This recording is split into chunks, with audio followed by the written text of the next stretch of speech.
Hi, welcome to Bedtime Stories. Today is a story about the monkey and the crocodile. In a lush forest, a clever monkey befriends a gullible crocodile. Both the animals start spending a lot of time together and develop a good bond. The monkey shares delicious fruits from his trees and the crocodile enjoys them.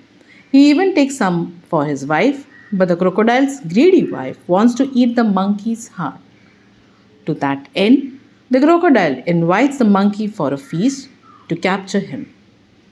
On the way, the crocodile tells the monkey about his wife's wish. Sensing danger, the monkey pretends to have left his heart back at the tree. The crocodile remembers his wife's instructions of getting the monkey's heart and therefore he swims back and the monkey escapes to safety. Moral of the story: intelligence and quick thinking can save you from the trickiest of situations.